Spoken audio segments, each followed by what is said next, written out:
कपसाठी आता रोहित शर्माच भारताचा कर्णधार असणार आहे हे आता स्पष्ट झालेलं आहे, कारण बीसीसीआयचे सचिव जय शहा यांनी स्पष्टपणे याबद्दल सांगितलंय। त्यामुळे हार्दिक पंड्याचा पत्ता यावेळेला कापला गेलाय। रोहितच्या नेतृत्वाखालील भारतीय संघ T20 वर्ल्ड कप उंचावेल असा विश्वासही जय शहा यांनी व्यक्त केलाय। बहुत वेट कर रहे थे कि मैं वर्ल्ड कप के लिए कुछ बोलता क्यों नहीं हूं। मैं आप सबको कहना चाहता हूं कि 2023 में अहमदाबाद में लगातार 10 मैच की जीत के बाद भले ही हमने वर्ल्ड कप नहीं जीता, लेकिन हमने दिल जीता।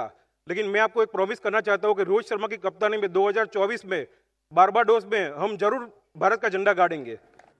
आणि या सगळ्याचे अपडेट्स घेऊयात। आमचे प्रतिनिधी पद्मेश पवार आपल्या सोबत आहेत। पद्मेश, खरं तर हार्दिक पंड्याचं नाव जेव्हा जेव्हा आलं तेव्हा त्याला सोशल मीडियावरून खूप विरोध झाला, खूप ट्रोलिंग झालं। मात्र आता रोहित शर्माचं मैदानामध्ये असेल कर्णधार म्हणून। नक्कीच सगळ्या रोहित फॅन्ससाठी ही खूप आनंदाची बाब आहे। आपण बघितलं की 2023 पासून हार्दिक पंड्या हा T20 संघाचा कर्णधार होता।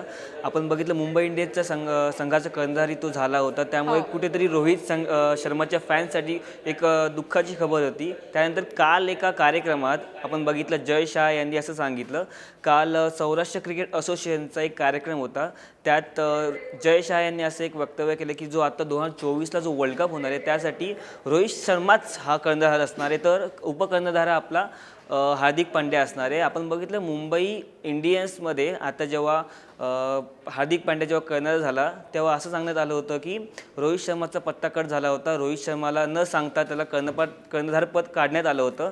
त्यामुळे सगळीकडे सोशल मीडियावर चर्चा झाल्या होत्या। आता जो T20 वर्ल्ड कप येणार आहे त्यासाठी रोहित शर्माच हा कॅप्टन असणार आहे। रोहित शर्माच्या नेतृत्वातच आपण T20चा वर्ल्ड कप हा लढवणार आहोत। आपण बघितलं आता जो 50 ओव्हरचा वर्ल्ड कप झाला त्यामध्ये इंडियन संघाने खूप उत्तम अशी कामगिरी बजावली। लगातार 10 सामने त्यांनी खेळले आणि जिंकले, पण शेवटी ऑस्ट्रेलियासोबत आपला पराभव झाला। त्यानंतर आपण बघितलं की अनेक ठिकाणी इंडियाची जी कामगिरी होती खूप उत्तम होती। त्याचबरोबर आज जो सामना होणार आहे कसोटी सामन्यात त्यामध्येही आपण बघूया की कसं भारतीय संघ खेळतो। अगदी खूप खूप धन्यवाद पद्मेश या सगळ्या अपडेटसाठी। आणि एक छोटासा ब्रेक पाहत रहा पुढारी न्यूज।